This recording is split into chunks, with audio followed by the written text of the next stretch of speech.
From prominent public figures to everyday people, there's been accusation after accusation. But now some people are getting fed up and they're asking if Me Too has gone too far. Me Too. It's a phrase coined back in 2006 to help women speak out about sexual abuse.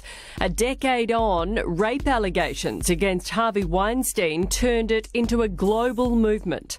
We will not go away. My name is Rose McGowan and I am brave and I am you. Millions of others came forward sharing similar stories. High-profile men in entertainment and politics were rocked by allegations. Careers destroyed. Justice served.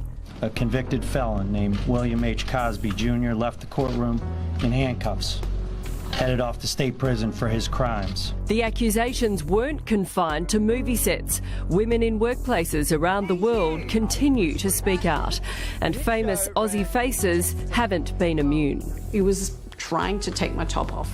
Don Burke denies any wrongdoing, and some say the Me Too movement has now gone too far. Author and men's advocate Bettina Arndt wants to tell the other side of the story. She's coined the term #MENTOO. It's the title of her new book. The psychologist says men's lives are being destroyed by the idea that women need to be protected. And joining us now is author and men's advocate Bettina Arndt. Bettina, welcome back to Sunrise. Thank you. Nice to see you. Now, the Me Too movement was meant originally, as we just heard, to empower women and give some women the confidence, I guess, to call out sexism. Has it been derailed a little? Absolutely. It's been given women a licence to destroy men on the basis of the most trivial accusations. I mean, one of my favourites was this Canadian MP who got upset. She was having a photo taken with two other MPs, two men on either side of her, and one of them made a joke saying, this wasn't the sort of threesome I had in mind. She said she was traumatised for 6 months. I mean, this is just madness, this stuff. Women calling out men that say it was a Me Too accusation of sexual assault because he gave me bad sex. I mean, this has done, I mean, what started off as a really important issue has absolutely been derailed and given women the right to behave extremely badly and destroy men who have done something to upset them at any point. Yeah, because as you say, it has brought a lot of positives. Women have been able to come out and call men out. So where has it gone wrong? Where has it, gone off the rails? Oh, I think because it's gone far too far. And most people would agree with that. But I'm not just talking about Me Too. I'm talking about a whole range of areas where feminism has gone off the rails. Feminism started off about equality, about promoting, men and women having an equal playing field. And then now it's all about rules and regulations to advantage women at the expense of men. Constant male bashing, false accusations of violence being used to destroy men's lives, women denying men access to their children. There are endless rules in our society now which are about demonising men. And my call is to the mothers of sons to say we have to look at what's happening to our boys. We have to look at what's happening to the men we love in our lives. That women have been given so much unfair power to destroy them if they like.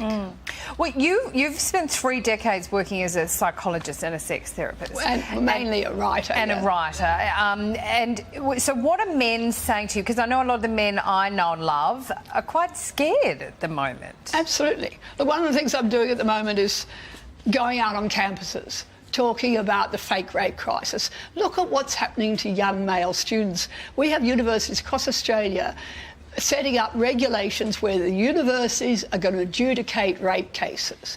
And this is all driven by feminists who are upset because juries won't convict a young man in a date rape case where they don't know who to believe. It's a he said, she said. And so if they get them onto the campuses and have the universities making decisions using a lower standard of proof, then young men can be thrown out of university. This is what happened in America. There's been innumerable males being thrown out of university university having their whole lives derailed, and they're trying to get it to happen here.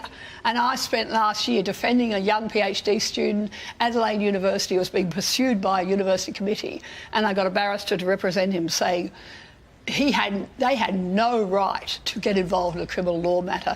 This is what women who've got young sons going to university need to be out there speaking out about this.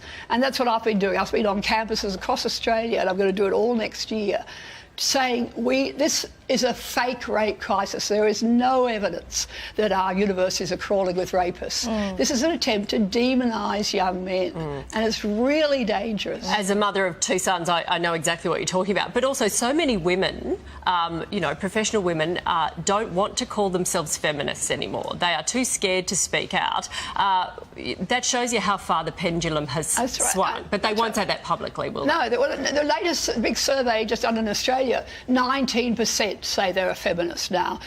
45% think feminism has gone too far. 75% believe feminism applies to men too. And that's the other side of the story. That's what my book, #MENTOO, is talking about. The issues we never discuss. What's happening to men out there? Why are boys doing so badly in schools when the whole curriculum is set up to advantage girls? Why do we have 60% of graduates of our universities women now?